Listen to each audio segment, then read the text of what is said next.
मगर आपसे भी निवेदन है साथियों कि हमारे मनोबल को तो न तोड़ो। अरे कम से कम 1 घंटा आकर के बैठ जाओ, हम आपसे परिचित हो जाएं। कोई हम लोग गाली गलौज तो नहीं करते हैं। अरे इन महान पुरुषों की बात ही तो बताते हैं।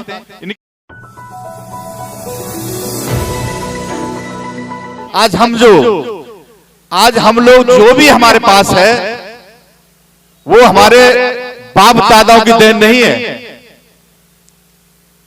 हमारे बाप दादाओं की देन नहीं है, हमारे पुरखों की देन नहीं है साथियों। आज हमारे पास जो भी है वो बाबा साहब अम्बेडकर की वजह से है। अगर बाबा साहब अम्बेडकर नहीं होते समाज में हमारा कोई स्थान नहीं था साथियों। हमारे पुरखे जानते हैं, हमारे पुराने साथी जानते हैं कि हमारे पुरखों की क्या स्थिति रही समाज में। और आज छोटा मोटा जो सम्मान मिल रहा है साथियों, चाहे पेट से सही मुंह से ही सही, वो सिर्फ मिल रहा है। तो साथियों आपको वोट के महत्व की वजह से और आपके बाबा साहब अम्बेडकर की वजह से आपको जो भी सम्मान मिल रहा है सिर्फ उनकी बदौलत मिल रहा है साथियों। अब मैं दिल्ली की बात करता हूं साथियों कि दिल्ली प्रदेश के अंदर पहली बार 1993 में आधे अधूरे राज्य का दर्जा मिला और बहुजन समाज पार्टी ने इधर चुनाव लड़ने का काम किया। पहला चुनाव बहुजन समाज पार्टी ने इधर लड़ा साथियों और 40 सीटों पर चुनाव लड़ा। बड़ा मजबूती के साथ में चुनाव लड़ा। सीट तो 70 थी मगर 40 सीटों पर बहुजन समाज पार्टी ने 1993 में चुनाव लड़ा था। और चुनाव लड़ने के बाद साथियों जो वोट परसेंटेज आया वो 2.5% वोट हम लोगों को 1993 में प्राप्त हुआ दिल्ली प्रदेश के अंदर। फिर साथियों 1998 में चुनाव हुआ। आपके जाने माने हमारे साथी इधर माननीय सती चौधरी जी, इधर ये विधानसभा हुआ करती थी, नंदनगरी विधानसभा के नाम से जब हुआ करती थी, उन्होंने भी चुनाव लड़ने का काम हुआ। तो साथियों दिल्ली प्रदेश में 70 विधानसभाओं में चुनाव लड़ाने का उधर काम हुआ। तो उस समय पर आपकी विधानसभा पहले नंबर पे थी शायद दिल्ली प्रदेश के अंदर, दूसरे पे त्रिलोकपुरी थी। और दिल्ली प्रदेश में बहुजन समाज पार्टी को साथियों 6% वोट मिलने का काम हुआ। और साथियों उसके बाद में 2003 में चुनाव हुआ। फिर बहुजन समाज पार्टी ने चुनाव लड़ा। तो साथियों बहुजन समाज पार्टी को 8% के आसपास वोट प्राप्त हुआ 2003 के अंदर। और साथियों फिर दिल्ली प्रदेश में परिसीमन हुआ। दिल्ली प्रदेश में परिसीमन हुआ 2008 में। 1993 में भी 70 विधानसभा थी और 2008 में भी 70 विधानसभा रही, 7 लोकसभा रही और 70 विधानसभा रही साथियों। 1993 में जब परिसीमन होकर के 70 विधानसभा में बाबा साहब अम्बेडकर के कृपा से हमारे भाई सुनील भाई बता रहे थे जो आरक्षण की व्यवस्था हुई तो 13 विधानसभा सुरक्षित थी दिल्ली प्रदेश के अंदर। ऐसा था कि नहीं? 1993 से लेके 2003 तक 13 विधानसभा सुरक्षित थी दिल्ली प्रदेश के अंदर 70 में से साथियों। और 2008 में जब परिसीमन हुआ तो साथियों सुरक्षित विधानसभा कितनी रही? 12 रही ना। अब कितनी है? 12 है ना। तो साथियों आप ये समझें कि 1993 क्योंकि आरक्षण कैसे मिलता है? पॉपुलेशन के हिसाब से मिलता है, पॉपुलेशन के हिसाब से मिलता है ना। तो जब 1993 में दिल्ली प्रदेश के अंदर सुरक्षित जो सीट थी 13 थी और 2008 में ये बढ़नी चाहिए थी या फिर कम होनी चाहिए थी? बढ़नी चाहिए थी। स्वाभाविक बात है भाई, पॉपुलेशन 2093 की अपेक्षा 2008 में ज्यादा हुई होगी तो सीट बढ़नी चाहिए थी। 13 की 13 की अपेक्षा अगर पॉपुलेशन की हम बात करें तो हमारी कम से कम 16-17 सीटें यहां बनती हैं सुरक्षित। मगर इन बेईमानों ने सीट एक कम तो कर दी, बढ़ाने का कोई काम नहीं हुआ। और साथियों 19 से 32 के चमचों की मैं जो बात करूं, क्योंकि बाबा साहब अम्बेडकर ने जब पूना पैक्ट हुआ था उस दिन ही अपनी कसक दुखी होते हुए ये कहा था कि आज ये जो आरक्षण की बाबा साहब अम्बेडकर नहीं चाहते थे कि आरक्षण मिले, बाबा साहब अम्बेडकर तो नहीं चाहते थे, मगर गांधी एंड कंपनी ने आमरण अनशन करके पूना पैक्ट हुआ, उसमें आरक्षण की व्यवस्था हुई। जब आरक्षण की व्यवस्था हुई तो साथियों बाबा साहब अम्बेडकर ने कहा था बड़ा दुखी मन से कि आज से ही मेरे समाज में 1932 के चमचे पैदा हो जाएंगे साथियों।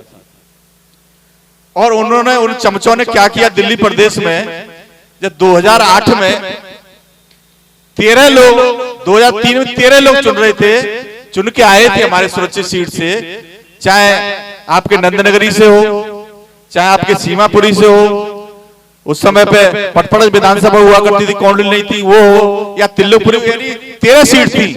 1932 के चमचों ने एक ने भी कोई विधानसभा में आवाज नहीं उठाई कि ये सीट कम कैसे हो गई, बढ़नी चाहिए थी कम की अपेक्षा, ये बढ़ी तो नहीं, कम कैसे हो गई, एक भी चमचा 1932 का नहीं बोला साथियों। तो आप क्या इनसे उम्मीद कर सकते हो कि आपके समाज के लिए, आपकी बेहतरी के लिए ये 1932 के चमचे कुछ कर सकते हैं?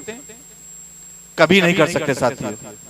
ये ध्यान रहे कि 1932 के चमचे हैं, ये अपनी सीट देखते हैं साथियों, इसके अलावा कुछ नहीं देखते। और साथियों मैं बात बताऊं, हमारे तिल्लोपुरी विधानसभा से विधायक रहे बाबू ब्रह्मपाल, 3 बार विधायक रहे, अमरीश गौतम 3 बार विधायक रहे, उनमें से चौधरी,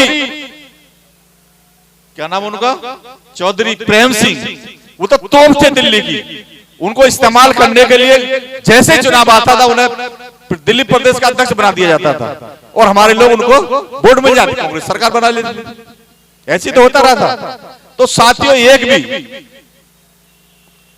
बाबू ब्रह्मपाल को इस बात का सर्वश्रेष्ठ अवार्ड मिला विधानसभा में कि वो एक भी दिन अपने समाज की समस्या के लिए, अपनी विधानसभा की समस्या के लिए एक भी दिन विधानसभा में वो नहीं बोले, इसीलिए उसे अवार्ड दिया गया कि इनकी विधानसभा में कोई परेशानी नहीं है। इसका मतलब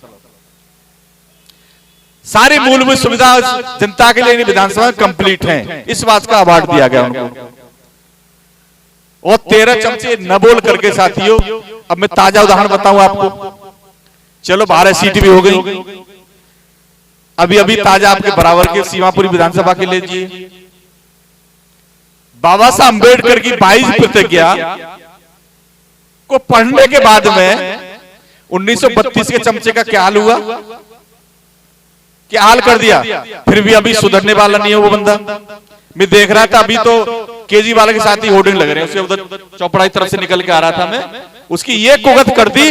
हमारे सीपीसी जी बताते रहते हैं कि पूंछ लंबी तो हो सकती है पर ताकतवर नहीं हो सकती। और साथियों गधे की जो पूंछ पकड़े जो लटक रहा था वो बहुत बड़ा उदाहरण देते हैं कि वो कहता है कि देख लो मेरे खून, तो ये तुम देख रहे हो कि मैंने गधा की पूंछ पकड़ ली और गधा ने मार ला उसके सर फोड़ दिया, खून निकलने लगा। तो कुछ साथी पूछने लगे कि भाई तुम्हारी तो बड़ी कुगत कर दी, तो यार तुम ये तो मेरी देख रहे हो कि कुगत मेरी क्या कर दी, पर तुम ये नहीं देख रहे मेरी पकड़ कितनी मजबूत है, मैंने पूंछ नहीं छोड़ी है? तो 1932 के चमचे आज भी वो लगा रहे हैं, उनकी ये हालत होने के बाद में भी केजरीवाल का फोटो लगा रहे हैं साथी। क्या लगाना चाहिए? और चलो उसको निकाल दिया मंत्री पद से, उसके बाद जो 11 उसके साथी थे जो विधानसभा में थे, उनमें से कोई बोला, किसी ने कोई आवाज उठाई?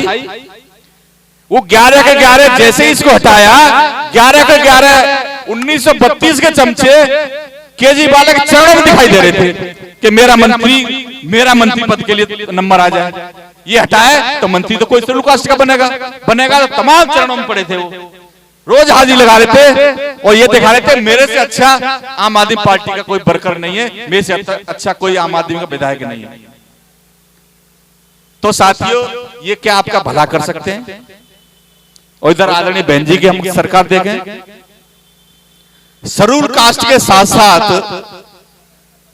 तमाम जनरल के, चाहे मंत्री, चाहे विधायक, चाहे सांसद, जिन्हें हम जनरल कहते हैं, आरक्षण का जब मुद्दा आपने देखा होगा सर, लोकसभा में चल रहा था प्रमोशन में आरक्षण का बिल का, तो हमारे चाहे मिश्रा जी थे, चाहे ठाकुर थे, चाहे बनिया थे, तमाम समर्थन कर रहे थे कि नहीं कर रहे थे शेड्यूल कास्ट के साथ साथ।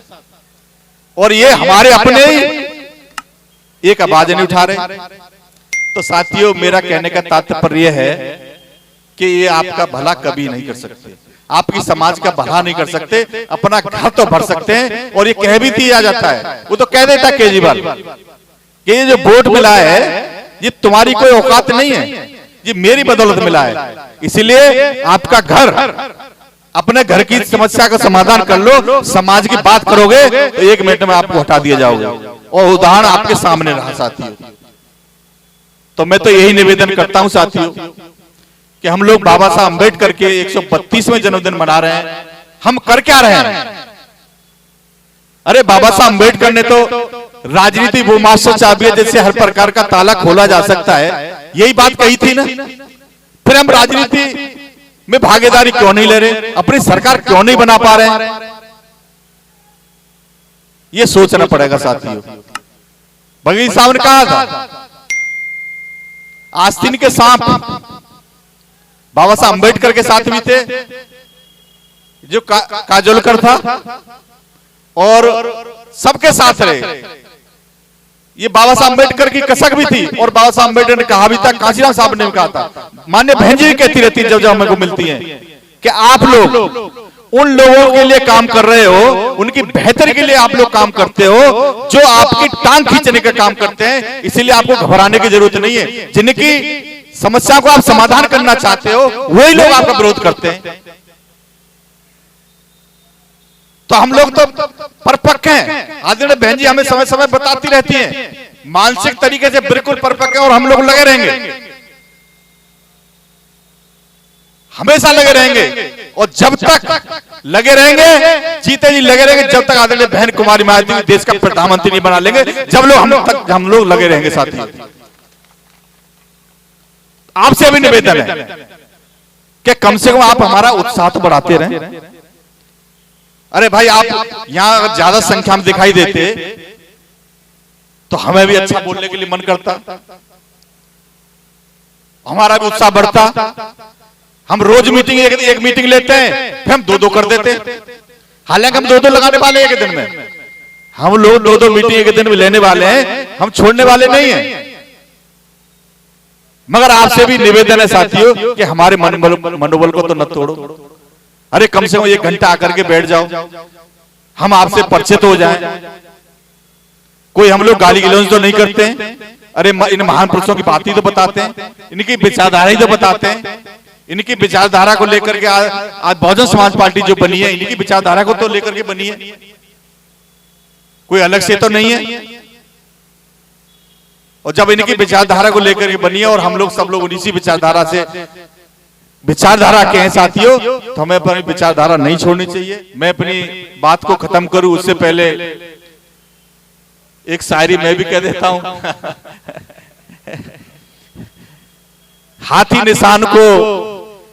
निशान को बदनाम नहीं होने देंगे, हो गए बहुत जुल्म अब और नहीं होने देंगे। बहन मायावती जी, आपके पाक चरणों की कसम, आपके दामन को आज नहीं आने देंगे। जय भीम, जय भारत, नमो बुद्धाय।